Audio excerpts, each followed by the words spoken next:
এই ফরজটা না থাকার কারণে আজ জেনা বাড়ে, ব্যভিচার বাড়ে, চোখের জেনা, হাতের জেনা, মনের জেনা, এমনকি পরকীয়া প্রেম করে অনেকে 3-4 সন্তানের মা ভাগিয়ে নিয়ে চলে যায়। এই একটা মাত্র কারণ। পর্দা যদি আমরা সত্যি মেনে চলতে পারতাম, আল্লাহর কসম এই দেশে এত ধর্ষণের ঘটনা ঘটতো না। সবচাইতে বড় বিষয়, যদি আইন থাকতো, পর্দা যদি না থাকার পর যদি আইন থাকতো, আইনের প্রয়োগ থাকতো। আমি বাইরের দেশে দেখেছি, সেখানে পর্দার বিধান নেই কিন্তু আইন আছে, প্রয়োগ আছে।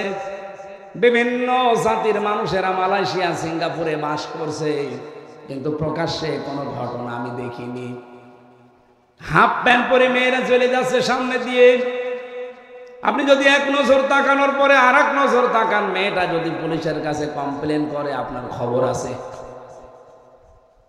আমাদের দেশে এরকম না। এই দেশে যদি সত্যি আইনটাও থাকতো, ইসলাম থাকলে তো সোনায় সোহাগা। যদি আইনটা থাকতো আর প্রয়োগ থাকতো, আমরা যারা ইফতিজিং করি, উল্টা পাল্টা কাজে আজ যারা লিপ্ত হয়, ধর্ষণের মতো, ব্যভিচারের মতো, পুরুষ মানুষের আমার মনে হয় স্বপ্ন দোষ বন্ধ হয়ে যেত।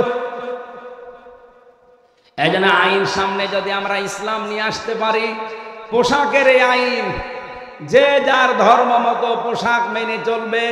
কোরআনে কারিমের যে নির্দেশনা দেওয়া আছে, যতটুকু আছে মেয়েদের উপরে, মুসলিম মেয়েদের উপরে, এটা প্রয়োগ করতে পারলে এর পেট থেকে আপনি দেখবেন আল্লাহওয়ালা সন্তান আল্লাহ উপহার দিচ্ছে। আব্দুল কাদের জেলানি যেই মায়ের পেটে এসেছিল, মায়ের পেট কি খোলা ছিল? বলেন বলেন। যারা দোয়া চান আমার কাছে, যে হুজুর দোয়া করেন ছেলে যেন আব্দুল কাদের জেলানি হয়, এমনি হবে? আব্দুল কাদের জেলানির মায়ের মতো মা তৈরি করেন আগে। রিসা, রিসা মানে সৌন্দর্য বর্ধন করা পোশাক। হ্যাঁ, মেয়েরা এই পোশাক পরতে পারবে, এটা শুধুমাত্র তার স্বামীর জন্য। সম্মানিত মা বোনেরা, সৌন্দর্য বৃদ্ধি হয়, যৌন আকর্ষণ বাড়ে, এরকম পোশাক আপনি পরতে পারবেন আপনার স্বামী, তাছাড়া আপনার বাবার জন্যও পরা যায় না। লিবাসুত তাকওয়া যালিকা খায়র, সবচাইতে বড় পোশাক হচ্ছে তাকওয়ার পোশাক। তাকওয়ার পোশাক কি? আল্লাহর বিধান মানা, নিষেধ ছেড়ে দেওয়া, এটার নাম তাকওয়ার পোশাক। 2 নম্বরে, যেখানে আল্লাহ যে আদেশ দিয়েছে ওই আদেশ সঠিকভাবে পালন করার নাম হচ্ছে তাকওয়ার পোশাক।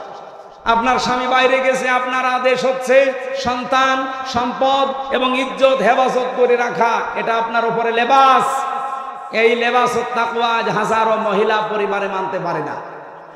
যালিকা খায়র, যালিকা মিন আয়াতিল্লাহ লাআল্লাহুম ইয়াযাক্কারুন। নবীজি বলেন, এই নিদর্শনগুলো আমি আল্লাহ বর্ণনা করলাম কারণ শয়তানের প্রথম হামলাই ছিল মানুষের উপরে, এই লজ্জা স্থানের উপরে। ওই সেই প্রথম দিন থেকে আরম্ভ করেছে। ইয়া বানি আদম লা ইয়াফতিনান্নাকুমুশ শাইতান, হে বানি আদম সন্তানেরা, শয়তান যেন তোমাদেরকে ধোঁকায় ফেলে না দেয়, প্রতারণা না করে তোমাদের সাথে। কামা খরাজা আবাওয়াইকুম মিনাল জান্নাহ, যেমন তোমাদের বাবা মাকে জান্নাত থেকে প্রতারণা করে বের করে দিয়েছিল। শয়তানের কিন্তু এই উদ্দেশ্যটা ছিল না, আমি তাফসিরে পেয়েছি যে আদম আর হাওয়াকে জান্নাত থেকে বের করে দেওয়া লাগবে না। ওর প্রথম উদ্দেশ্যই ছিল যে আমি তাদের উলঙ্গ অবস্থায় দেখব। এই জন্য শয়তান হচ্ছে যৌনবাদী আর আমরা হচ্ছে মৌলবাদী। এই কথা বলেন না, আপনি মৌলবাদী পরিচয় দিতে আপনার লজ্জা হয়। মৌল মানে আল্লাহ, মৌল কি? মৌল যেহেতু আমরা আল্লাহকে মেনে চলি, সুতরাং আমরা মৌলবাদী। যারা এই ঘোষণা দেয় যে মৌলবাদীর ঠিকানা এ বাংলায় হবে না, ওই সন্তানরা যারও সন্তান। এই মৌলবাদী না হলে তো আপনার মা বাবার বিয়ে হইতো না, কারণ আল্লাহর নাম ছাড়া বিয়ে দিলে বিয়ে জায়েজ হয়। কাকে মৌলবাদী বলেন? নিজের গায়ে নিজে থুতু ফেলছে। তাহলে শয়তান হচ্ছে যৌনবাদী ও যৌনতা ছড়াতে ভালোবাসে। সুতরাং যে সমস্ত মেয়েরা নিজেদের লজ্জাস্থান সহ গোপন অঙ্গগুলো আরো মানুষকে দেখিয়ে শান্তি পান, আপনি মনে করবেন শয়তান আপনাকে দখল করে ফেলেছে। এখন বাড়ি যান, বাড়িতে যাওয়ার পরে যদি দেখেন আপনার স্ত্রীকে সালাম দিলেন আর আপনার স্ত্রী আপনাকে বলছে, ওই শুকুরের বাচ্চা, ভালো লাগবে আপনার? রাগ হবে না? জ্ঞানী মানুষ হলে আপনার রাগ হওয়ার কথা না। আপনি চিন্তা করবেন কি গো, এটা শিক্ষিতা মেয়ে, ধার্মিক মেয়ে, কোনোদিন আজ পর্যন্ত আমার মুখের উপরে মুখ দিলে কথা বলে না, অথচ এখন আমার সালাম দেওয়ার পরে শুকুরের বাচ্চা গালি দেয়। অবশ্যই এর জিনে ধরেছে। কিসে ধরেছে? আপনি যখন দেখবেন যে যৌনতা ছড়াতে আপনার ভালোবাসেন, উলঙ্গ অর্ধউলঙ্গ পোশাক পরতে আপনার ভালো লাগে, আপনি মনে করবেন শয়তান আপনাকে দাস করি। যাদের কাছে বাবা মা স্ত্রীর সন্তান ভাই ভাগ্যরের চাইতে আল্লাহর দিন বেশি প্রিয়, একামতে দিনের কাজ করাকে আমরা বেশি প্রিয়, বেশি ভালোবাসার মনে করি, আমাদের অন্তরে আল্লাহ এমন ইমান বদ্ধমূল করে দিয়েছে যেটা লাঠি মেরেও আপনি সরাতে পারবেন না। 15.5 বছর তার প্রমাণ। অনেককে ফাঁসি দিয়েও সরাতে পারে নাই। কথা বলে না কেন? আমি তো নিজে জেলখানায় শুনেছি। একজন কারারক্ষী ছিল কুতুবউদ্দিন, এটা তার কাছেও যাবে, রেকর্ড হচ্ছে। ওর বাড়ি হচ্ছে রাজবাড়িতে। গভীর রাতে, রাত 12টার পরে ডিউটিতে এসেছে। আমি তখন কোরআন পড়ছিলাম, যেহেতু আমি ফাঁসির কন্ডেম সেলের ভেতরে, আমার কাছে কেউ আসে না। উনি এসে আমারে বলছে, হামজা ভাই একটা কথা বলি, আমি এখনো পর্যন্ত একটা বিষয় পরিষ্কার হতে পারি নাই। কি বিষয়? যেদিন শহীদ মীর কাশেম আলী রহমতুল্লাহ আলাইহি তাকে ফাঁসি দেয়, সেদিন আমি তার ডিউটিতে ছিলাম। সন্ধ্যার সময় এসে বললাম যে স্যার, আপনার রাত 10টায় ফাঁসি, আপনি রেডি হন। উনি আমারে বলছে, কুতুব ভাই এখন বাজে কয়টা? এখন বাজে তো 7:30। এখনো পর্যন্ত প্রায় 2.5-3 ঘন্টা সময় আছে। এত সময় আমি কি করব? আমি একটু ঘুমিয়ে গেলাম। তুমি আমার আধা ঘন্টা আগে ডাক দিও, আমি 2 রাকাত নামাজ পড়ে মঞ্চে, ফাঁসির মঞ্চে চলে যাব।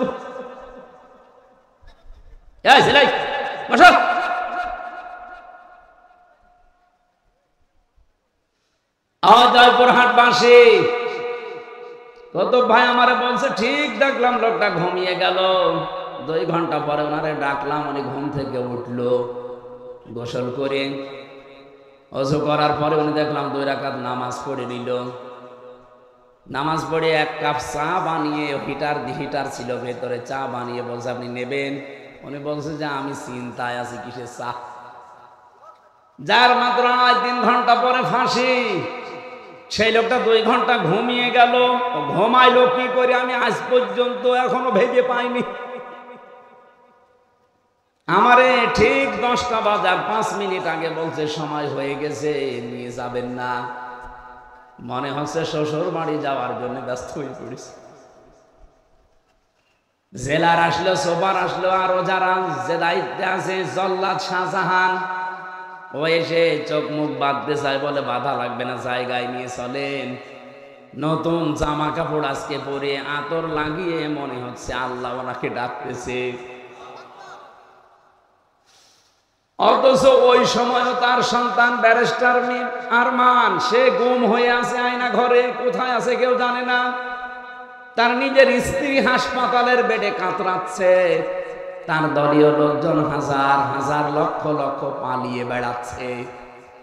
বলেন তো এই কঠিন মুহূর্তে মাত্র 3 ঘন্টা পরে যার মৃত্যু হয়ে যাবে, 2 ঘন্টা ঘুম আসার কথা আপনি সহজে বলে ফেললেন। এত সহজ বিষয় না। এটার সম্মুখীন হলে আপনি টের পেতেন যে বাস্তবতা কত কঠিন।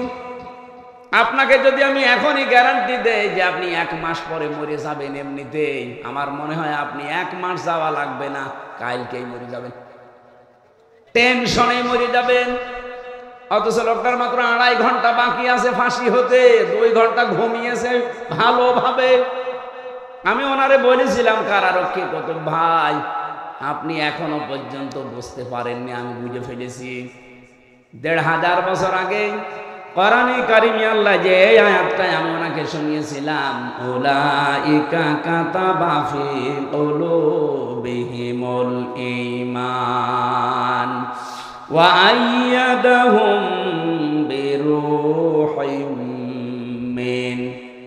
রব্বুল আলামিন বলেন, আমি আল্লাহ নিজে এই মানুষগুলোর বদ্ধমূল করে দেই অন্তরের ভেতরে ঈমানটা, এবং ফেরেশতাদের দিয়ে এই মানুষকে আমি আল্লাহ শক্তি যোগাই। যেই লোকটা তার সন্তান ব্যারিস্টার হামজার মতো ছেলে না, একটা ব্যারিস্টার সন্তান, সে গম হয়ে আছে 8 বছর আয়না ঘরে, কেউ জানে না, স্ত্রী মৃত্যুর বিছানায় কাতরাচ্ছে, লক্ষ লক্ষ হাজার হাজার লক্ষ লক্ষ দলীয় নেতা কর্মী পালিয়ে বেড়াচ্ছে, জেলে পচতেছে। আর এই অবস্থায় তার ফাঁসির আগে যদি এই অবস্থা হয়, আল্লাহর কসম অবশ্যই আমার আল্লাহ ফেরেশতা দিয়ে তাকে সাহস জুগিয়েছিলেন। আল্লাহ এই মানুষগুলোকে এমন বাগানে প্রবেশ করাবে, এই জন্য আল্লাহ জান্নাতুন দেননি, জান্নাত।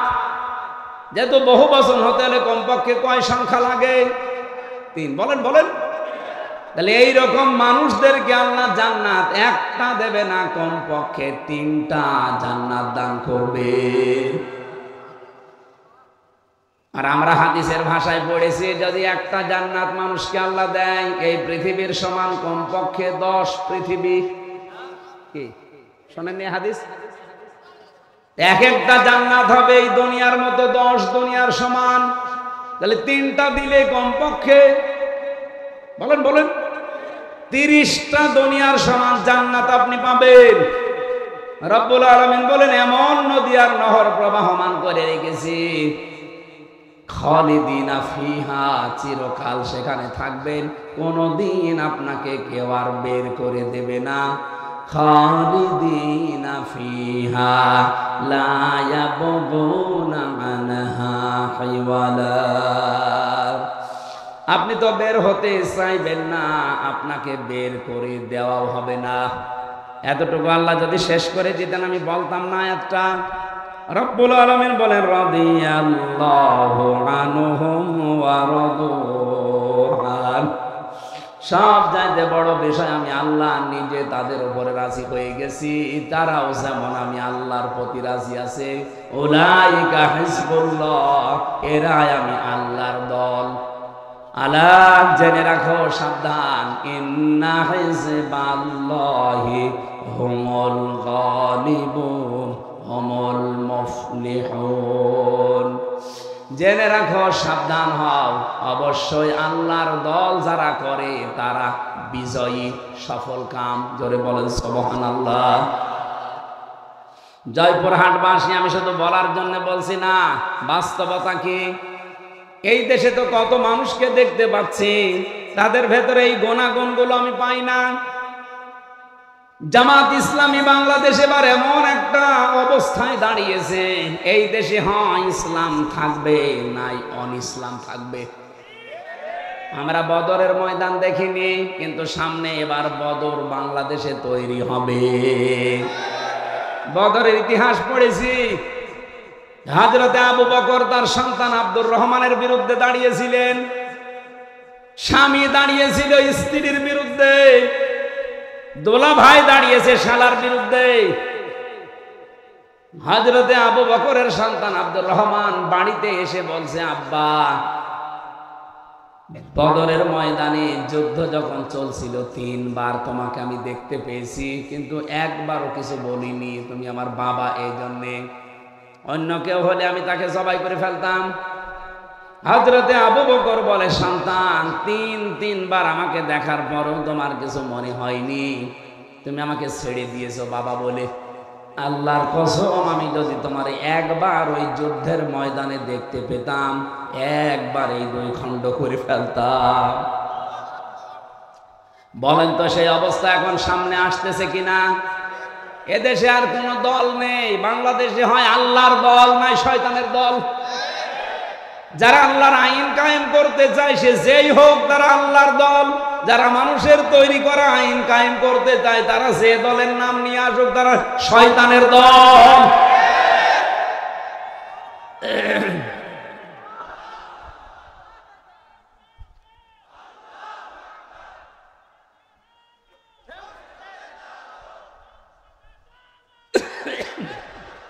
সুসংবাদ শোনাচ্ছি, কাতাবাল্লাহু লা আগলিবান্না আনা ওয়া রুসুলি ইন্নাল্লাহা কাবিয়্যুন আজিজ। আল্লাহ পাক বলেন, আমি লিখে দিয়েছি, আমি সই করে স্বাক্ষর করে দিয়েছি যে আমি আল্লাহ এবং আমার রাসূল যারা তাদের আমি বিজয়ী করব, তারা বিজয়ী হবে। এ গ্যারান্টি কার? এই জন্য চর্ম চোখে যদিও উল্টা পাল্টা কিছু দেখেন, এগুলো সব মরিচিকা। সর্বশেষ বিজয়ী হওয়া আমার আল্লাহ এবং রসুলের দায়িত্ব। যেহেতু রসুল নেই, এই জন্য আল্লাহ রসুলই বহু বচন দিয়েছেন। আল্লাহ বলেন, আমি লিখে দিয়েছি বিজয়ী হওয়া। লা আগলিবান্না লামে তাকিদ নুনে সাকিলা। আল্লাহ গ্যারান্টি দিয়েছেন দুইবার যে অবশ্যই আমি আল্লাহ বিজয়ী হব এবং আমার রসুলরা, যেহেতু রসুল এখন পৃথিবীতে নেই, রসুলের উত্তরাধিকারী যারা আলেম, এই মানুষগুলোর সামনে বিজয়ী হবে। এই জন্য অনেকেই চিন্তা ভাবনা এখনো আছেন যে না জানি যদি এবার পাশ না হয় তাহলে আমার ইমামতি থাকবে। তো আপনি ইমামতি নিয়ে আসেন, আর আপনার এই ধারণা কেন তৈরি হয় বলেন? 92% মুসলমানের এই দেশ 1 বছর 1 মাসে 1 বছর 1 মাস 7 দিনে যে পরিবর্তন হয়ে গেছে অলরেডি এ দেশের মানুষ সবাই বুঝে ফেলেছে এই দেশ এবং এই মানবতা বাংলাদেশে ইসলামের কাছেই নিরাপদ। অন্য যে যাই বলুক না কেন, চেতনা বিক্রি করে অনেকে 71-এর, অনেকে বিভিন্ন চেতনা নিয়ে আসে সামনে। এগুলো সব ধোঁকাবাজি, প্রতারণা ছাড়া আর কিচ্ছু না। কারণ যারা অন্য মানুষ, এদিকে তাকা, আমি খোলামেলা বলছি, বাংলাদেশ জামাত ইসলামী বাদ দিয়ে বলেন তো যারা আজ রাজনীতি করছে জেনারেল ভাবে, কোন আদর্শ আছে তাদের? তারা যে আদর্শ নিয়ে রাজনীতি করতো সেই মানুষটার উপরেও তারা নেই। আমি নিজে শহীদ জিয়ার নামে দোয়া করতে শুনেছি কাবার ইমামকে। বঙ্গবন্ধুকেও মেরে ফেলা হয়েছে, জিয়াউর রহমানকেও মেরে ফেলা হয়েছে। বঙ্গবন্ধুর নাম আজ পর্যন্ত কেউ বলে নাই যে শহীদ বঙ্গবন্ধু, বলেছে? বলে না। কিন্তু শহীদ জিয়াউর রহমান বলে, কারণ তার কাজকর্ম, ভেতরের অবস্থা আমি জানি না, কিন্তু বাহ্যিক কাজকর্ম, অ্যাক্টিভিটিস তার ইসলামের পক্ষে ছিল, ভারতের বিপক্ষে ছিল। এখন যারা তার নাম নিয়ে আদর্শ নিয়ে রাজনীতির মাঠে নেমেছেন, এর অনেকে এখন আছেন সবগুলো দাদাদের প্রেসক্রিপশন অনুযায়ী চলে। এই জন্য দেশের মানুষের মন থেকে তারা আস্তে আস্তে উঠে যাচ্ছে। না যে ডাকসুর মতো জাকসুর মতো জায়গায় একটা সিটও তারা পায়নি। 28টা সিটের শিবির পেয়েছে 23টা, আর স্বতন্ত্র পেয়েছে 5টা। 23 আর 5 কত হয়? ওরা একটাও পেল না। জাহাঙ্গীরনগর বিশ্ববিদ্যালয়ে 21টা পেয়েছে শিবির আর 5টা পেয়েছে স্বতন্ত্র যারা তারা। আপনারা একটাও পাচ্ছেন না, এরপরও মুখ জোর করেন। কোথায় আছেন আপনি টের পাচ্ছেন? এই আপনার রাজনীতি, এই আপনার আদর্শ। কি করলেন 1 বছর 1 মাস 7 দিনে? শুধু চাঁদাবাজি ছাড়া কি উপহার দিয়েছেন জাতিকে? পাথর দিয়ে মানুষ মারে, কথা বলেন না কেন? আজকেও না কালকে দেখলাম ফরিদপুরে একজনের ঠ্যাঙের উপরে হাতুড়ি দিয়ে মেরে ঠ্যাং ভেঙে দিচ্ছে, চাঁদা দেয়নি এই কারণে। একটা কথা হলো, মানুষ এখন আর বোকা নেই, আর আগস্টের 5 তারিখের আগেও নেই। মানুষ এখন সচেতন, এ কিন্তু বুঝে ফেলেছে। আমার তো মনে হচ্ছে সামনে বাংলাদেশে একটা নীরব বিপ্লব হবে বাংলাদেশ জামাত ইসলামীর। এখনো যদি আপনি সেই ভারত প্রেম নিয়ে থাকেন হাসিনার মতো, আপনিও ডুববেন। আশা করছি আপনারা ফিরে আসবেন। এরপরও যদি কেউ না আসে, সে তার কপালে আগুন লাগাবে। দেখেন না নেপালে কি হয়েছে? পানির ভেতরে মন্ত্রীদের চুবাচ্ছে, খা পানি খা। ভারতে আরম্ভ হয়েছে, ভারতে মোদির বাড়ি ঘর পর্যন্ত এখন আক্রমণ চলছে। হবে 100 ভাগ, কারণ আল্লাহর ঘর মসজিদ ভেঙেছে। বলেন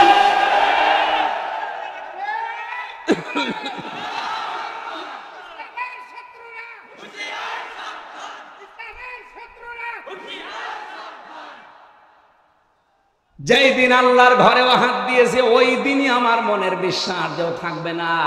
কারণ আব্রাহা আল্লাহর ঘর ভাঙতে এসে কাসফি মাকুল হয়ে গেছে, আর ও অলরেডি আল্লাহর বহু ঘর টুকরা টুকরা করে ফেলেছে। ওকেও আল্লাহ টুকরা করবে না? আমার বাড়ি ভেঙে দিলে যেমন আমার রাগ হয়, আল্লাহর বাড়ি আপনি ভেঙে দিলেন, তা একটা দুইটা না, বহু ঘর ওরা ভেঙে দিয়েছে, মসজিদ মাটির সাথে মিশিয়ে দিয়েছে। ভারতকেও আমার আল্লাহ দেখবেন এই মসজিদ ভাঙার অপরাধে প্রতিশোধ নিয়ে টুকরা টুকরা করে ফেলবে। ভারত প্রীতি বাদ দেওয়া লাগবে। এই দেশে কোন আগ্রাসন এই দেশে আমরা চলতে দেব না। এই দেশ চলবে এই দেশের মানুষের চেতনা অনুযায়ী। কোথায় কোন চেতনা এসেছে ও চেতনা এখন বাদ দেন। অনেকে বলে না আমরা 47-এর চেতনায় চালাবো, কেউ বলে আমরা 52-র চেতনায় চালাবো, কেউ বলছে 71-এর চেতনায়। না, আমাদের এই প্রজন্ম আমরা যারা এখন আছি এদেশ, যারা এই দেশটা এবার আমরা মুক্ত করেছি, আমরা 47 দেখিনি, আমরা 52 দেখিনি, 71 দেখিনি, আমি 24 দেখেছি। বলেন, আমি ওগুলো অস্বীকার করি না। হ্যাঁ, অবশ্যই ওগুলোর মর্যাদা আছে, কিন্তু চেতনা বিক্রি করা বাদ দেওয়া লাগবে। আপনি কোন কারণে এই 54 বছর পরে এসে আমারে আপনি রাজাকার বলবেন? আমার তো জন্মই হয়েছে 92 সালে। এই কথা বলেন না কেন? আমার বাবার বয়স ওই সময় হয়তো 1 বছর বা 6 মাস হতে পারে। কোন কারণে এই ট্যাগ আমার উপরে দিলেন? অথচ যারা এই ট্যাগগুলো এখনো পর্যন্ত দিতে চায়, আপনি খোঁজ করে দেখেন তাদের দলের ভেতরে রাজাকারের সংখ্যা 1040 জন, আর যাদেরকে এই ট্যাগ দেওয়া হয় তাদের নামে মাত্র 37 জন, তাও 11 জন ফাঁসি হয়ে গেছে। রাজাকার হলে যদি ফাঁসি দেওয়া হয় তাহলে 1040 জনকে আগে ফাঁসি দেওয়া লাগবে। কথা বলেন না কেন? সুতরাং এই চেতনা বিক্রি করলে আপনিও ডুববেন। হাসিনা যেমন ডুবেছে আপনিও ডুববেন। আর হাসিনাকে হযরত বলেছিল এখানকার কোন আল্লাহর ওলি জানো? কোথায় সে ওলি? কত বড় জাহেল! এরকম একটা জালেমা মহিলা পৃথিবীর নিকৃষ্ট তালিকায় যার নাম, তারে বলছে হযরত শেখ হাসিনা। ওর নামে তো শেখ দেওয়াও ঠিক না। শেখ মানে বুড়ো, শেখ মানে কি? মুরব্বী বুড়ো। হাসিনা বলাও ঠিক না, হাসিনা মানে সুন্দরী। এর বিপরীতটা রাখা দরকার।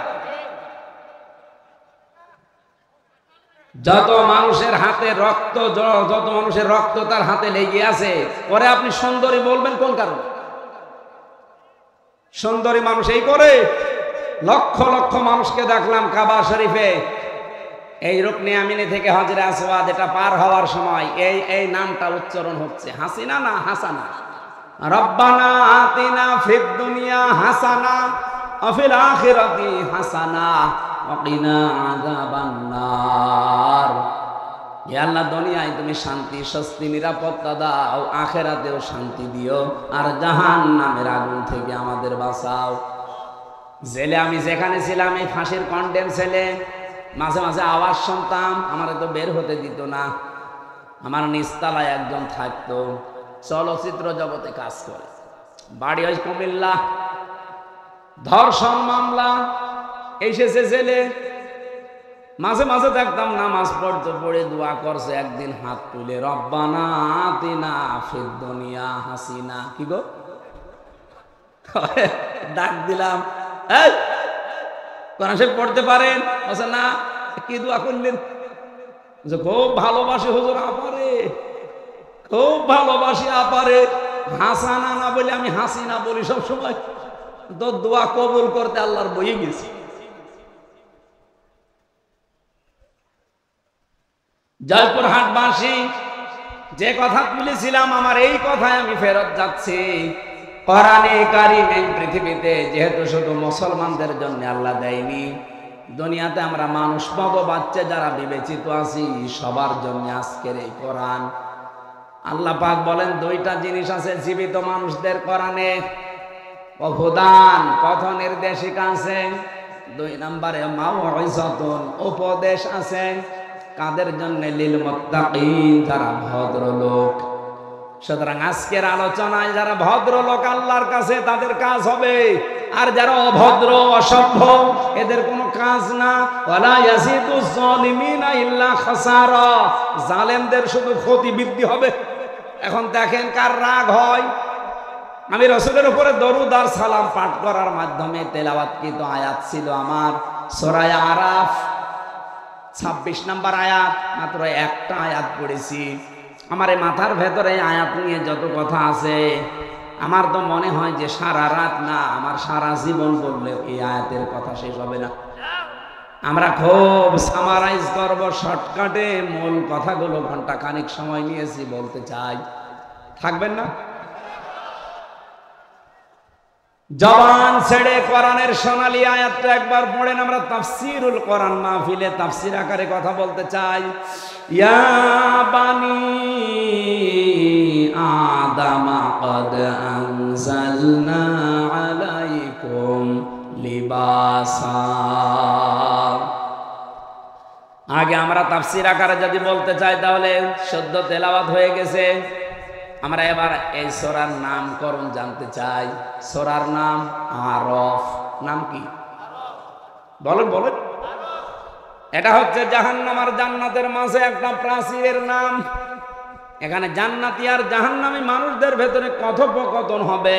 ওয়া বাইনাহুমা হিজাব ওয়া আলাল আরাফি রিজালুন ইয়ারিফুনা কুল্লাম বিসিমাহু। জান্নাতি আর জাহান্নামী মানুষের মাঝখানে একটা প্রাচীর আল্লাহ বানাবেন। কিছু মানুষকে আল্লাহ ওই জায়গায় দাঁড় করিয়ে রাখবে। জয়পুরহাটবাসী দেখেন তো আপনি ওখানে দাঁড়িয়ে আছেন কিনা? নবীজি প্রশ্ন করলেন, সাহাবীরা তোমরা কি জানো এই প্রাচীরে আল্লাহ কাদেরকে দাঁড় করিয়েছে? বলে না, এই মানুষগুলো তারা যাদেরকে আল্লাহ জান্নাতে দেবে না, এমনকি এই মানুষগুলোকে আল্লাহ জাহান্নামেও দেবে না। সাহাবী আবু দারদা প্রশ্ন করলেন, ইয়া রাসূলুল্লাহ এই মানুষগুলোকে আল্লাহ জান্নাতে দেবে না, কারণ কি? নবীজি বলেন, এদের সব কিছুই ভালো ছিল, কিন্তু মা বাবার সাথে এদের সম্পর্ক খারাপ ছিল। জয়পুরহাটবাসী এটা রেকর্ড হচ্ছে, সারা দুনিয়া চলছে এখন। যত সন্তান আমরা আছি খুব ভালো করে শোনেন, আমরা কিন্তু 100টার প্রায় 90টা সন্তান জাহান্নামের দিকে। জান্নাতে আমরা যেতে পারবো না একটা কারণে আমার মনে হয়, আমাদের সবই ভালো পিরায় আমরা মা বাবার সাথে সম্পর্ক ঠিক রাখতে পারি না। এটা সম্পর্ক ঠিক রাখা এবং তাদের পেছনে খরচ করা, তাদের সেবা করা, সাধ্য মতো তাদের খেদমত করা, এটা আমরা 100 জনের 90টা ছেলে মেয়ে পারছি না। পারি না যে সমস্ত কারণে, তার অন্যতম কারণ হচ্ছে 2টা। 1 নম্বরে আমাকে আমার মার বাবা ছোটবেলায় এই শিক্ষা দেয়নি যে আল্লাহর পরে তাদের স্থান। কি কথা বলবেন কেন? আল্লাহর পরে যে মা বাবার স্থান, এই শিক্ষা যেখানে দেওয়া হয়, আমাকে সেই শিক্ষা আমার মা বাবা দেয়নি, এই জন্য আমি জানি না যে মা বাবা কি। 2 নম্বরে আমাদের দেশের শিক্ষা ব্যবস্থা যা আছে, সেই শিক্ষা ব্যবস্থায় মা বাবা সম্পর্কে বিস্তারিত আলোচনা নেই। কথা বলেন এখানে। আপনি দেখেন 1 থেকে 5 পর্যন্ত গানের মাস্টার নিয়েছে, শরীর চর্চার মাস্টার নিয়েছে, অথচ একজন আলেম দিয়ে কোরআন হাদিস পড়াবে সেরকম আলেম 1 থেকে 5 পর্যন্ত আজও নেওয়া হয়নি। হ্যাঁ বলেন। যিনি দায়িত্বে আছেন ডক্টর মোহাম্মদ ইউনুস, 2 নবীর নাম আপনার, মোহাম্মদ একটা, ইউনুস একটা, 2 নবীর নাম না? তা আপনি কার ইশারায় চলছেন আমরা জানি না, অন্তত নিজের নামটা তো ঠিক রাখবেন। 2 নবীর নাম নিয়ে বসে আছেন আপনি। 92% মুসলমানের দেশে একটা আলেম নিয়োগ দিতে পারেন না, আর আপনি নাচের মাস্টার নিয়েছেন।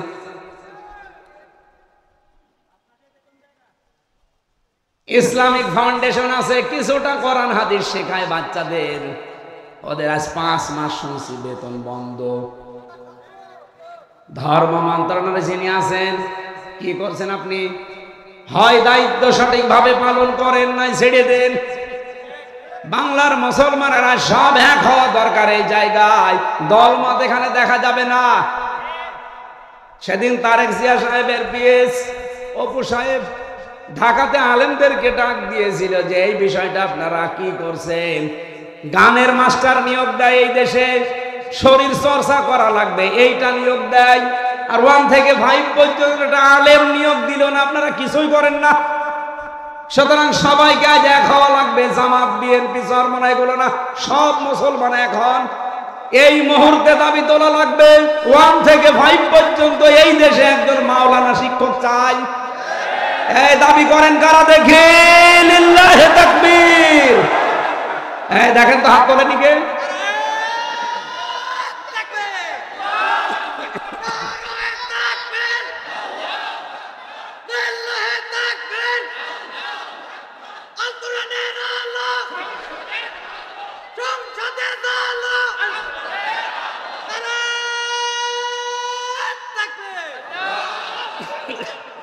জয়পুরবাসী, এটা শুধু আমাদের দাবি না, হিন্দুরাও দাবি করছে। আজ হিন্দুরাও বলছে আমাদেরকেও ধর্মীয় শিক্ষা দেওয়ার জন্য আমাদের ধর্মের একজন করে নেন, অসুবিধা নেই।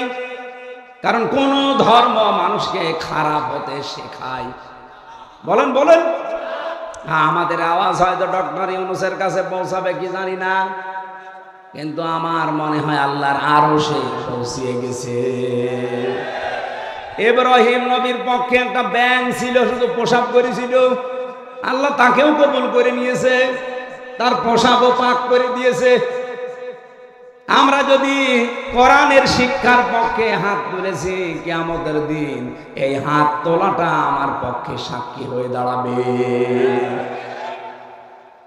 আপনি জাহান্নামে যাচ্ছেন শুধু এই শিক্ষাটা না থাকার কারণে। আজ 1 থেকে 5 পর্যন্ত পড়ার পরে অনেকে বৃত্তি দিত, আগে 8-এ বৃত্তি দিত, 100 মার্কের কোরআন হাদিস ছিল, কিন্তু এই জালেমা মহিলা আসার পরে 15.5 বছরে সেইটাও তুলে দিয়েছে। আমরা চাই আবার ওইটা পূর্ণবহাল করা হোক, কারণ অনেক ছেলে মেয়েরা পরীক্ষার জন্য চাপে পড়ে হলেও পড়ে। কথা বলে না কেন? আর যদি ওইটাই না থাকে সিলেবাসে, ও পড়বে কি? ওদের যে 5 মাস বেতন দেয় না ইসলামিক ফাউন্ডেশনে, এর ভেতরে একটা দুর্বিসন্ধি আছে। এক লোক নাকি বউকে খুব পিটাতো, আর বউ এসে বলছে তুমি যেভাবে পিটানি দাও আমাকে কি রাখবা না বাদ দিয়ে দিবা? ও বলছে কিলের ওজন দেখে টের পাও না? 5 মাস বেতন বন্ধ করে দিয়েছে, টের পাচ্ছেন না যে গানের মাস্টার নেই, নাচের মাস্টার নেই, আর কোরআনের হালকা শিক্ষা দিতে তাদের বেতন বন্ধ করে দেয়। এটা অবশ্যই কোন জায়গা থেকে কোন তাল বাহানা আসতেছে। কোরআনের বিরুদ্ধে, এই স্বাধীনতার বিরুদ্ধে বাংলাদেশে কোন তাল বাহানা এই দেশের মানুষ মেনে নেবে না। কথা বলেন। আপনি আমাদের জাহান্নামে নিয়ে যেতে চান? মা বাবা সম্পর্কে আমরা জানি না তাদের মর্যাদা, এ কারণে হাজারো সন্তান তাদের খেদমত করে না, আলাদা করে দেয়, এমনকি বৃদ্ধাশ্রমে রেখে আসে। কি নেই? বৃদ্ধাশ্রম নেই? আপনি নীলফামারী যান, কিশোরগঞ্জ থানা আছে, দেখলাম একটা বৃদ্ধাশ্রমে নিয়ে গেল আমারে। এদিকে মা এদিকে বাবারা বসে আছে লাইন দিয়ে, মুরব্বী মা আর বাবা, যার কাছে একটু জিজ্ঞাসা করি আমারে ধরি হাওমাও করে কাঁদে। একজন বলছে আমার 3টা ছেলে মেয়ে বিদেশে থাকে, কিন্তু আমি আজ পড়ি আছি এখানে। আমি ওরানে বললাম মা আপনার কাছে কি মনে হয় বলেন তো? মনে বলছে আজ কতদিন বৃদ্ধাশ্রমে পড়ে আছি, আমি এখন কোরআন হাদিস আর ইসলামের ইতিহাস পড়ি। এটা পড়ি আমি বুঝেছি এই দোষ শুধু আমার সন্তানদের না, এই দোষ আমারও আছে, কারণ ছোটবেলা থেকে তাদের দ্বীনের জ্ঞান আমি শিক্ষা দেয়নি। আল্লাহর পরে যে মা বাবার স্থান তাদের কাছে আমার সন্তানরা সেটা জানে না। এই জন্য হাজারো সন্তান আমরা নষ্ট করে ফেলেছি অলরেডি, যেহেতু এই দেশে এখনো শিক্ষা ব্যবস্থা এটা জারি করা হয়নি। আপনাদের আহ্বান জানাবো, অন্য ধর্মের লোক যারা আছেন তাদের আমি বাদ দিলাম, অন্তত ইসলাম ধর্মে যারা আছেন ছেলে মেয়েদেরকে নিজে বাঁচার জন্য হলেও শেষ বয়সে যদি আলাদা হতে না চান, বৃদ্ধাশ্রমে যেতে না চান, ছেলে মেয়েদেরকে কোরআন হাদিস প্রথমে 3 বছরে নোরানিতে মক্তবে পড়িয়ে নেবেন, এরপর অন্য জায়গায় দেবেন।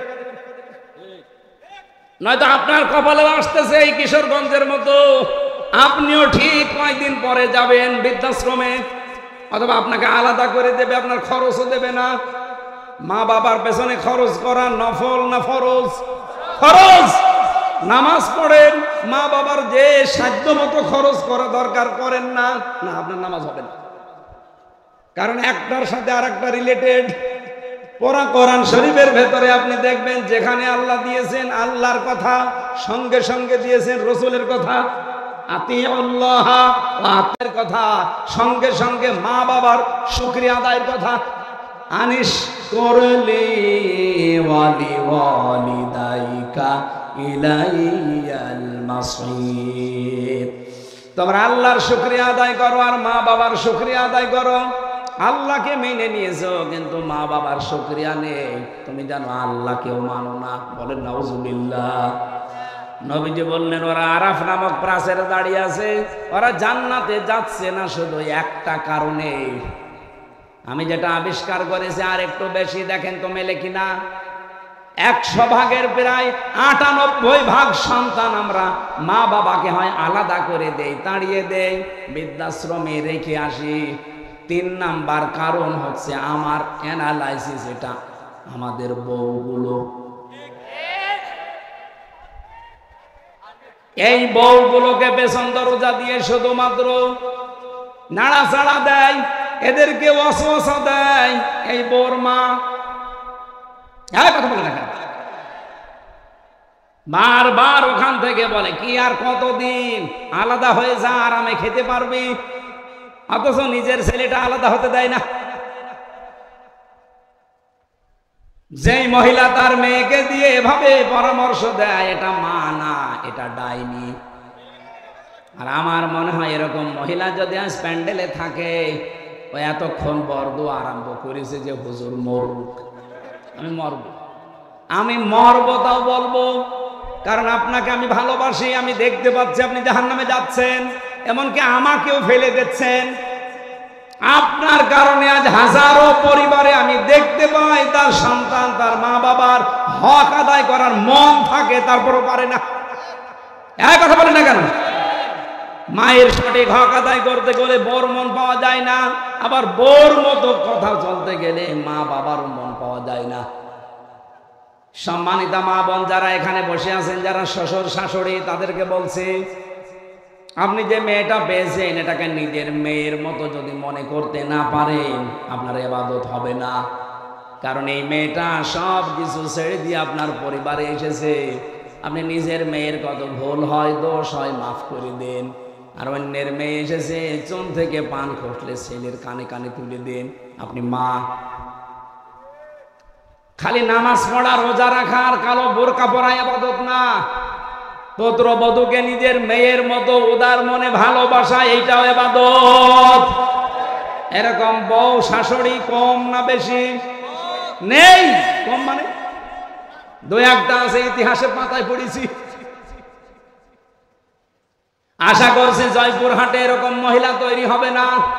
সম্মানিতা মা বোনেরা, কি মনে করেন কোরআন হাদিস কি বোঝেন আমি জানি না। একটা মেয়ে লোক এসেছে আপনার বাড়িতে, তাকে আপনি নিজের মেয়ের মতো মনে না করতে পারেন, ছেলে বিয়ে দিলেন কেন? মনে মনে ভাবে যে ছেলে বিয়ে দিয়ে বৌমা দখল করে নিয়েছে। সব সময় বউকে ভালোবাসে।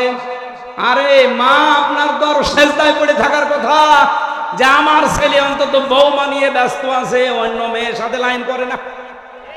এক কথা বলে না কেন?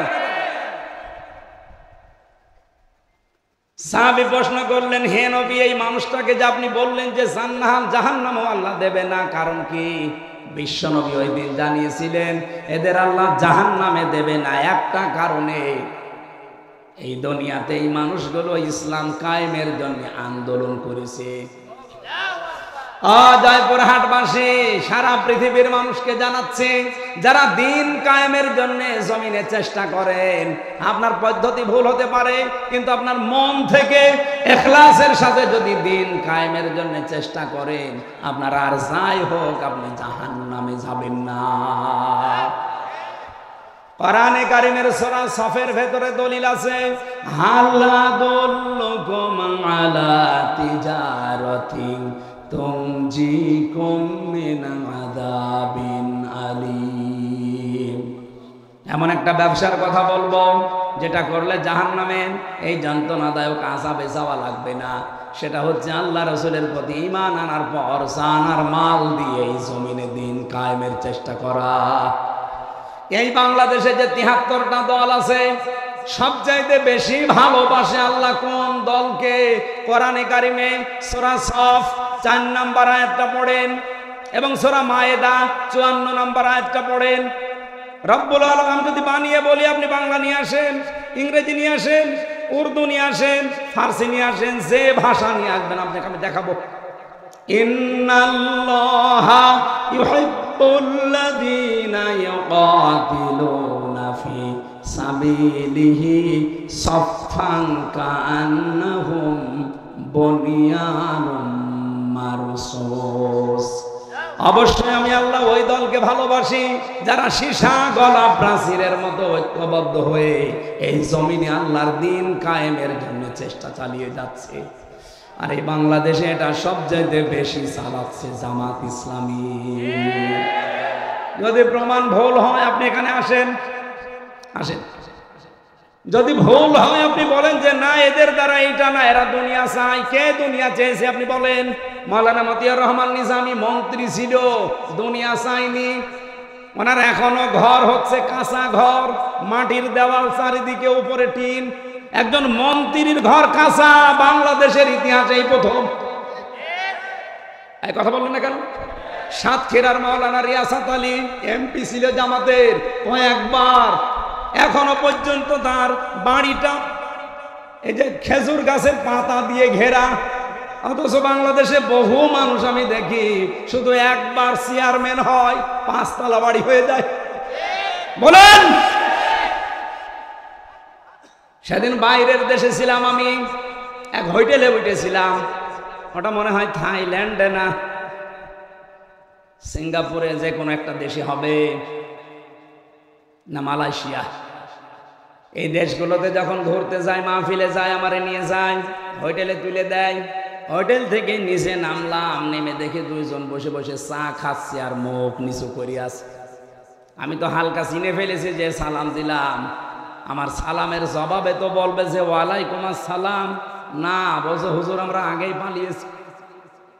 আরে ভাই, সালামের জবাব হচ্ছে আমরা আগেই পালিয়েছি, একটা কথা হইলো বলেন তো ওয়ালাইকুম আসসালাম। বলছেন না, আপনি আগেই পালাইলেন কেন?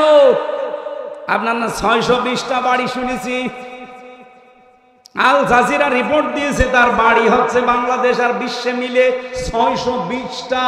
অথচ লোকটা একটা বাড়িতেও থাকতে পারে না, থাকে হোটেলে।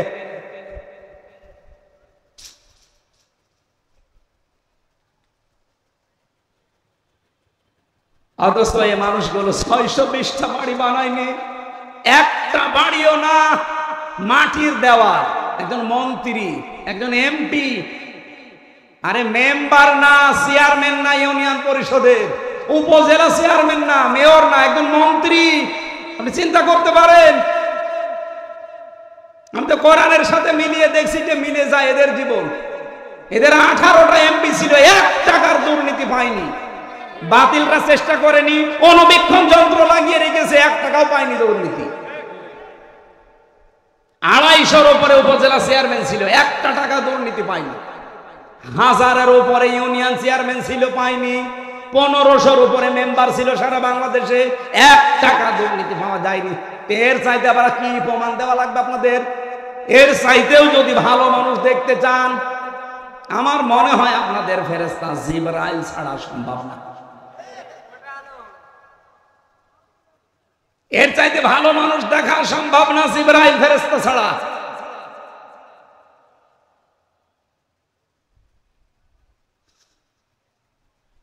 এজন্য গ্যারান্টি দিতে পারি আপনাদেরকে, সীসা গলা প্রাচীরের মতো আজ ঐক্যবদ্ধ হয়ে আল্লাহর এই জমিনটায় ৫৬,০০০ বর্গ মাইলে দিন কায়েমের জন্য কাঁধে কাঁধ মিলিয়ে চেষ্টা চালিয়ে যাচ্ছে মন থেকে। তার প্রমাণ এই ১ বছর ১ মাস বাংলাদেশ জামাত ইসলামী, ইসলামী ছাত্র শিবির, ইসলামী ছাত্রী সংস্থা অন্য কেউ যদি পারে তাদের আদর্শ নিয়ে আসুক, টিকবে না।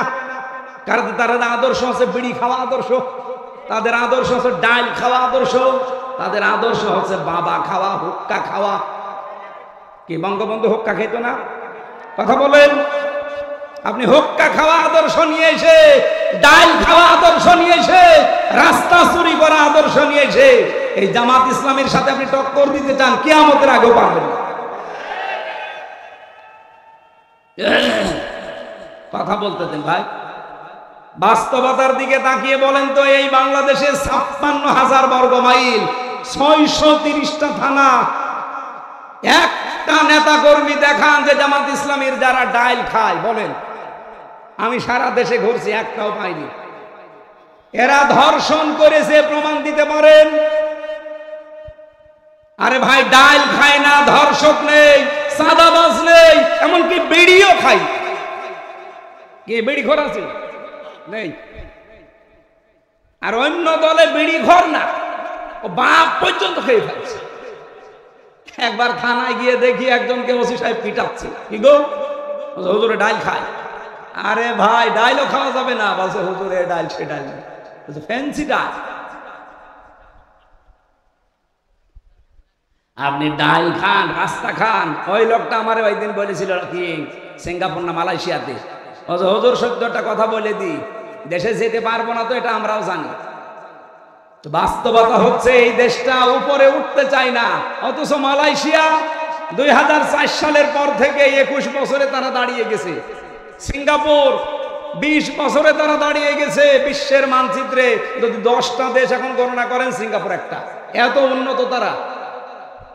রাস্তায় একটা টুকরা পর্যন্ত পাবেন না, মনে হচ্ছে সারা রাস্তা খাবার ঢেলে খাওয়া যায়, এত পরিষ্কার পরিচ্ছন্ন।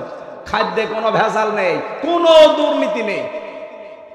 100 টাকা যদি বাজেট হয় রাস্তার জন্য, আপনাকে আমি সত্য কথা বলে দেই, 3 টাকা শুধু খরচ হয় রাস্তায়, আর 97 টাকা আল্লাহর ওলিরা খেয়ে ফেলে।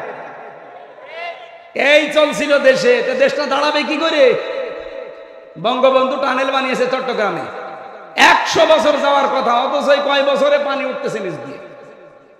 তাহলে কত টাকা বাজেট ছিল, কত টাকা খেয়েছে বলে? ওর নিজের হিসাব অনুযায়ী 100 টাকা বাজেট হলে 3 টাকা খরচ হয়, 97 টাকা খেয়ে ফেলে। 100 টাকা খরচ করে একটা রাস্তা বানালে 100 বছর যাওয়ার কথা, 3 টাকা খরচ করলে 100 বছর যাবে? 3 বছর।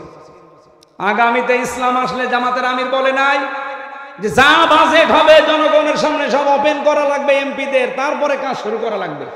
আপনি দুর্নীতি করবেন কি করে? সরকারি যে ট্যাক্স ফ্রি গাড়ি আছে, ওই গাড়ি জামাত ইসলামী বাংলাদেশ নেবে না। যে প্লট দেওয়া হয়, ফ্ল্যাট দেওয়া হয়, নেবে না।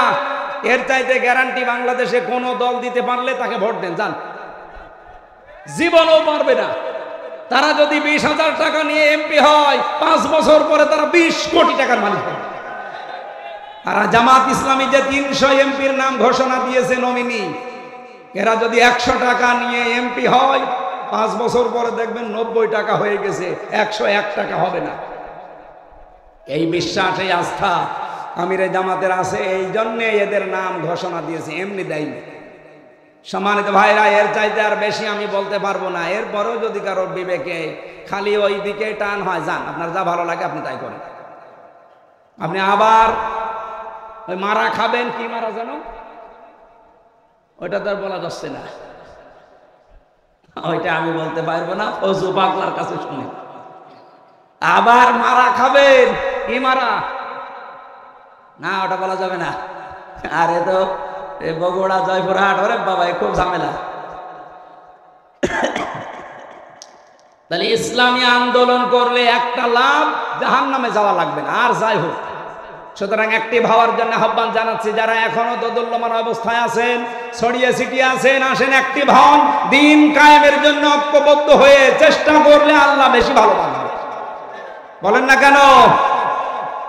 সূরা এইরকম একটা সূরার একটা মাত্র আয়াত, 26 নম্বর আয়াত। এটা পোশাক নিয়ে আলোচনা। শয়তানের প্রথম হামলা মানব জাতির উপরে এবং তার পদ্ধতি কি ছিল সেইটা আল্লাহ জানিয়েছে। শয়তানের যত টার্গেট আছে, হামলা আছে, সবচাইতে বড় হামলা শয়তানের পোশাকের উপরে। কিসে? শয়তান চায় যে আদম সন্তান যেন পোশাক না পরে। এটারে বহু আয়োজন শয়তান করেছে। এই যে সুন্দরী প্রতিযোগিতা, যারা এই প্রতিযোগিতায় নাম লেখা, এদের পোশাক আশাক ঠিক আছে? বলেন বলেন। এমনকি সুন্দর সুদর্শন পুরুষ প্রতিযোগিতা হয়েছিল, কি যেন নাম ওর, অ্যাডলফ। ও নাকি সুন্দর, সারা বাংলাদেশের সবচেয়ে সুন্দর সুদর্শন পুরুষ। ওর জানাজা পড়া দেখলাম, শয়তান জানাজা পড়ছে, এদিকে দিকে তাকাচ্ছে। ওর দিকে তাকিয়ে আমার মনে হইলো, ও যদি সবচাইতে সুন্দর যুবক হয় তা আমি কি? বলেন আমি কি? এবার আসেন আল্লাহর ঘোষণা, ইয়া বানি আদম, হে বনি আদম সন্তানেরা, কদ আনজালনা আলাইকুম লিবাসা, অবশ্যই আল্লাহ তোমাদের উপরে নাজিল করেছি পোশাক। কি করবা এই পোশাক দিয়ে? ইওয়ারি সাওআতিকুম অরিশা, তোমাদের লজ্জা নিবারণ করবা এবং সৌন্দর্য বৃদ্ধি করার জন্য, বর্ধন করার জন্য আমি আল্লাহ পোশাক দিয়েছি। সুতরাং এখানে আমাদের শিক্ষা হচ্ছে, পোশাকের কাজ আমাদের লজ্জা ঢেকে ফেলা। বহু মানুষ আমরা দেখি এই দেশে পোশাক পরার পরও উলঙ্গ, অর্ধ উলঙ্গ থাকে। এমন এমন পোশাক পরে রাস্তাঘাটে আসে, ও পরাও যা, না পরাও তা। বিশেষ করে মেয়েদের, কোরআনে কারিমে আল্লাহ মেয়েদের পোশাকটা দিয়েছেন, ইয়া আইয়ুহান নাবিয়্যু কুল লিআজওয়াজিকা ওয়া বানাতিকা ওয়া নিসাইল মুমিনিনা ইউদনিনা আলাইহিন্না মিন জালাবিবিহিন্না ইলা আখিরি আয়াত। সূরা আহজাবে এসেছে, হে নবী আপনার স্ত্রীদের এবং আপনার মেয়েদের আর মুমিন বান্দা যারা, তাদের স্ত্রীদেরকে আপনি বলেন তারা যেন রাস্তাঘাটে চলতে হলে তাদের জেলবাব, যেটা মাথার উপরে টেনে দেওয়া লাগে, এটা যেন একটু সরিয়ে দেয়। সম্মানিত মা বোনেরা, যখন আপনারা বালেগ হবেন, এই সময় থেকে আপনার পোশাকটা, যেহেতু নামাজ আর রোজা ফরজ হয়ে যায়, একজন মেয়ে যখন বালেগা হয়ে যায়, তখন মেয়েরা যারা এসেছেন এই মাসলাটা ভালো করে শুনবেন। আপনার মেয়ে যখন বালেগা হবে, যখন তার শরীর খারাপ হবে, এটা 12 বছর, 13 বছর, 14 বছর, 15 বছরে হতে পারে। যখন হয়, আপনার স্বামীকে টাচ দিয়ে রাখবেন যে তোমার মেয়ের অবস্থা কিন্তু এই। তার মানে যখন শরীর খারাপ হয়ে গেছে, ওই দিনের পর থেকে তার নামাজ এবং রোজা ফরজ। আপনার স্বামী যদি এই বিষয়টা না জেনে তাকে তাকিদ না দেয়, আপনার স্বামীর গুনাহ হবে না, কারণ তো জানি না, এই জন্য তাকে টাচ দিয়ে জানিয়ে রাখবেন। ওই দিনের পর থেকে যতদিন আপনার আন্ডারে থাকবে, বিয়ে না হবে এ পর্যন্ত যেন ফরজ নামাজ, ফরজ রোজা বাদ দিতে না পারে। কথা বলেন ঠিক কিনা? কারণ অনেক মেয়ে লোক উদাসীন, কিছু মনে করে না, জানেও না, লজ্জার খাতিরে বলতে চাই না।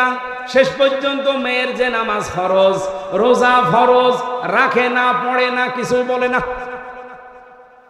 এরপর থেকে আপনার এই মেয়ের জন্যে, এই প্রাপ্তা বয়স্কা মেয়ের জন্য এমন একটা ঘোমটা বলেন, জেলবাব বলেন, এমন একটা হিসাব বলেন, এটা ছড়িয়ে দেওয়া দরকার, যেটার দ্বারা তার মাথার চুল, মুখমণ্ডল, চোখ দুইটা বাদ দিয়ে পুরা শরীর ঢেকে রাখা, এটা আজিমাত। আর মুখ খোলা, হাতের কবজি খোলা, এটা রুখসাত। আপনি এমন একটা পোশাক তার জন্য আলাদাভাবে বানিয়ে দেবেন, অন্তত বাইরে যাবার সময় ওই পোশাকটা পরলে তার মাথা, এমনকি তার শরীরের অর্ধেক পর্যন্ত যেন ঢেকে যায়, বাকি শরীর অন্য পোশাক দিয়ে সে ঢাকবে। এটা কি বলেন তো, ফরজ না নফল? ফরজ। এই ফরজটা না থাকার কারণে আজ জেনা বাড়ে, ব্যভিচার বাড়ে, চোখের জেনা, হাতের জেনা, মনের জেনা, এমনকি পরকীয়া প্রেম করে অনেকে 3-4 সন্তানের মা ভাগিয়ে নিয়ে চলে যায়। এই একটা মাত্র কারণ। পর্দা যদি আমরা সত্যি মেনে চলতে পারতাম, আল্লাহর কসম এই দেশে এত ধর্ষণের ঘটনা ঘটতো না। সব চাইতে বড় বিষয়, যদি আইন থাকতো, পর্দা যদি না থাকার পরও যদি আইন থাকতো, আইনের প্রয়োগ থাকতো, আমি বাইরের দেশে দেখেছি, সেখানে পর্দার বিধান নেই, কিন্তু আইন আছে, প্রয়োগ আছে। বিভিন্ন জাতির মানুষেরা মালয়েশিয়া, সিঙ্গাপুরে বাস করছে, কিন্তু প্রকাশ্যে কোনো ঘটনা আমি দেখিনি। হাফ প্যান্ট পরে মেয়েরা চলে যাচ্ছে সামনে দিয়ে। আপনি যদি এক নজর তাকানোর পরে আর এক নজর তাকান, মেয়েটা যদি পুলিশের কাছে কমপ্লেন করে, আপনার খবর আছে। আমাদের দেশে এরকম না। এই দেশে যদি সত্যি আইনটাও থাকতো, ইসলাম থাকলে তো সোনায় সোহাগা। যদি আইনটা থাকতো আর প্রয়োগ থাকতো, আমরা যারা ইফতিজিং করি, উল্টা পাল্টা কাজে আজ যারা লিপ্ত হয়, ধর্ষণের মতো, ব্যভিচারের মতো, পুরুষ মানুষের আমার মনে হয় স্বপ্ন দোষ বন্ধ হয়ে যেত। এই জন্য আইন সামনে যদি আমরা ইসলাম নিয়ে আসতে পারি, পোশাকের এই আইন, যে যার ধর্ম মতো পোশাক মেনে চলবে। কোরআনে কারিমের যে নির্দেশনা দেওয়া আছে, যতটুকু আছে মেয়েদের উপরে, মুসলিম মেয়েদের উপরে, এটা প্রয়োগ করতে পারলে এর পেট থেকে আপনি দেখবেন আল্লাহওয়ালা সন্তান আল্লাহ উপহার দিচ্ছে। আব্দুল কাদের জেলানি যেই মায়ের পেটে এসেছিল, মায়ের পেট কি খোলা ছিল? বলেন বলেন। যারা দোয়া চান আমার কাছে, যে হুজুর দোয়া করেন ছেলে যেন আব্দুল কাদের জেলানি হয়, এমনি হবে? আব্দুল কাদের জেলানির মায়ের মতো মা তৈরি করেন আগে। রিসা, রিসা মানে সৌন্দর্য বর্ধন করা পোশাক। হ্যাঁ, মেয়েরা এই পোশাক পরতে পারবে, এটা শুধুমাত্র তার স্বামীর জন্য। সম্মানিতা মা বোনেরা, সৌন্দর্য বৃদ্ধি হয়, যৌন আকর্ষণ বাড়ে, এরকম পোশাক আপনি পরতে পারবেন আপনার স্বামী, তাছাড়া আপনার বাবার জন্যও পরা জায়েজ নেই। লিবাসুত তাকওয়া যালিকা খায়র, সবচাইতে বড় পোশাক হচ্ছে তাকওয়ার পোশাক। তাকওয়ার পোশাক কি? আল্লাহর বিধান মানা, নিষেধ ছেড়ে দেওয়া, এটার নাম তাকওয়ার পোশাক। 2 নম্বরে, যেখানে আল্লাহ যে আদেশ দিয়েছে ওই আদেশ সঠিকভাবে পালন করার নাম হচ্ছে তাকওয়ার পোশাক। আপনার স্বামী বাইরে গেছে, আপনার আদেশ হচ্ছে সন্তান, সম্পদ এবং ইজ্জত হেফাজত করে রাখা, এটা আপনার উপরে লেবাস। এই লেবাসুত তাকওয়া আজ হাজারো মহিলা পরিবারে মানতে পারে না। যালিকা খায়র, যালিকা মিন আয়াতিল্লাহ লাআল্লাহুম ইয়াযাক্কারুন। নবীজি বলেন, এই নিদর্শনগুলো আমি আল্লাহ বর্ণনা করলাম কারণ শয়তানের প্রথম হামলাই ছিল মানুষের উপরে, এই লজ্জা স্থানের উপরে। ওই সেই প্রথম দিন থেকে আরম্ভ করেছে। ইয়া বানি আদম লা ইয়াফতিনান্নাকুমুশ শাইতান, হে বানি আদম সন্তানেরা, শয়তান যেন তোমাদেরকে ধোঁকায় ফেলে না দেয়, প্রতারণা না করে তোমাদের সাথে। কামা খরাজা আবাওয়াইকুম মিনাল জান্নাহ, যেমন তোমাদের বাবা মাকে জান্নাত থেকে প্রতারণা করে বের করে দিয়েছিল। শয়তানের কোন থেকে এই উদ্দেশ্যটা ছিল না, আমি তাফসিরে পেয়েছি যে আদম আর হাওয়াকে জান্নাত থেকে বের করে দেওয়া লাগবে না। ওর প্রথম উদ্দেশ্য ছিল যে আমি তাদের উলঙ্গ অবস্থায় দেখব। এই জন্য শয়তান হচ্ছে যৌনবাদী আর আমরা হচ্ছে মৌলবাদী। এই কথা বলেন না, আপনি মৌলবাদী পরিচয় দিতে আপনার লজ্জা হয়। মৌল মানে আল্লাহ, মৌল কি? মৌল যেহেতু আমরা আল্লাহকে মেনে চলি, সুতরাং আমরা মৌলবাদী।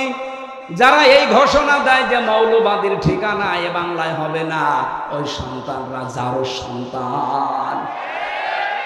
এই মৌলবাদী না হলে তো আপনার মা বাবার বিয়ে হতো না, কারণ আল্লাহর নাম ছাড়া বিয়ে দিলে বিয়ে জায়েজ হয়। কাকে মৌলবাদী বলেন? নিজের গায়ে নিজে থুতু ফেলছে। তাহলে শয়তান হচ্ছে যৌনবাদী ও যৌনতা ছড়াতে ভালোবাসে। সুতরাং যে সমস্ত মেয়েরা নিজেদের লজ্জাস্থান সহ গোপন অঙ্গগুলো আরো মানুষকে দেখিয়ে শান্তি পান, আপনি মনে করবেন শয়তান আপনাকে দখল করে ফেলেছে। এখন বাড়ি যান, বাড়িতে যাওয়ার পরে যদি দেখেন আপনার স্ত্রীকে সালাম দিলেন আর আপনার স্ত্রী আপনাকে বলছে ওই শুকুরের বাচ্চা, ভালো লাগবে? আপনার রাগ হবে না? জ্ঞানী মানুষ হলে আপনার রাগ হওয়ার কথা না। আপনি চিন্তা করবেন কি গো, এটা শিক্ষিতা মেয়ে, ধার্মিক মেয়ে, কোনদিন আজ পর্যন্ত আমার মুখের উপরে মুখ দিলে কথা বলে না, অথচ এখন আমার সালাম দেওয়ার পরে শুকুরের বাচ্চা গালি দেয়। অবশ্যই এর জিনে ধরেছে। কিসে ধরেছে? আপনি যখন দেখবেন যে যৌনতা ছড়াতে আপনার ভালোবাসেন, উলঙ্গ অর্ধ উলঙ্গ পোশাক পরতে আপনার ভালো লাগে, আপনি মনে করবেন শয়তান আপনাকে দখল করে ফেলেছে, কারণ শয়তান সব সময় যৌনতা ছড়াতে ভালোবাসে। আল্লাহ আমাদের হেফাজত করুন, মেয়েদের এমন এমন সন্তান আল্লাহ আমাদের উপহার দান করুন। ফাতেমাতুজ জোহরার পেটে যেমন এসেছিল, কথা বলেন না কেন? আল্লাহ আমাদেরকে আয়াতটা বাস্তব জীবনে, এটা শয়তানের প্রথম হামলা, ও মানুষকে উলঙ্গ করতে চায়। আজ দেখেন নভেল, নাটক, থিয়েটার, সিনেমা যা বানানো হচ্ছে সব কি করে উলঙ্গ করা যায় এই বুদ্ধি। আর এগুলো আসতেছে আমাদের দাদাদের দেশ থেকে। ওদের সিনেমার ভেতরে কোন শিক্ষা আছে, ওদের নাটকের ভেতরে কোন শিক্ষা আছে? শুধু উলঙ্গপনা ছাড়া বলেন। ওইটা দেখে দেখে আমাদের দেশেও বানানো হচ্ছে। আর যারা সবচেয়ে বেশি উলঙ্গপনা ছড়ায় তাদের নাকি দামও এই দেশে বেশি। এখন যেই কয়টা চলচ্চিত্র জগতে কাজ করে, যাদের পোশাক যত ছোট তাদের টাকা তত বেশি। আমরা আগামীতে এই সিস্টেম পাল্টাবো, কথা বলেন না কেন? পর্দা করে যে সব জায়গায় চলা যায় তার বাস্তব প্রমাণ জাহাঙ্গীরনগর বিশ্ববিদ্যালয়। এজিএস যেই মেয়েটা হয়েছে মেঘলা, আয়শা সিদ্দিকা মেঘলা, কে পর্দা নেই তার? আপনি যে বলেন যে না আমি অর্ধ উলঙ্গ না হলে মানুষ তাকায় না, আমারে ভোট দেবে না, দেশে পাশ করলো কি করি? এই পরিবেশ তো এখনো জাহিলি যুগে আছি। ইসলাম আসতে দেন, এ বাংলাদেশকে আমরা মিনি জান্নাত বানাবো ইনশাআল্লাহ। এই আহ্বান রাখছি। আর আমার গলা ব্যথা করছে, এই জন্য আমরা শেষ করে দিচ্ছি। আল্লাহুম্মা আমিন। লা ইলাহা ইল্লা আনতা সুবহানাকা ইন্নী কুনতু মিনাজ জালিমিন। রব্বুল আলামিন চাতক পাখির মতো বসে আছে এরা। 1.5 ঘন্টা কথা বললাম, এরপরও মানুষ যায় না বাড়িতে কোরআন শোনার জন্য। যারা এত পাগল এদেরকে তুমি মাফ করে দাও। এই বিশাল আয়োজন করতে গিয়ে তোমার যে বান্দারা শ্রম দিয়েছে, টাকা দিয়েছে, সম্পদ দিয়েছে, এদেরকে কবুল করে নাও। আমরা যারা অসুস্থ হয়ে পড়েছি আমাদের শেফায়ে কামেলা আজেলা দান করো। জালেমদের জেলখানায় আমরা 3টা বছর শরীরটা নষ্ট করে ফেলেছে, ওরা আমার কণ্ঠটা নষ্ট করে দিয়েছে। আল্লাহ আমি ভিক্ষা চাই কোরআনের জন্য, আমার কণ্ঠ এবং শরীর আগের অবস্থায় ফিরিয়ে দাও। রব্বুল আলামিন এই দেশটা তুমি আবার কোরআনের হাতে তুলে দাও। সারা জীবনের মোনাজাত আমার চর্ম চোখে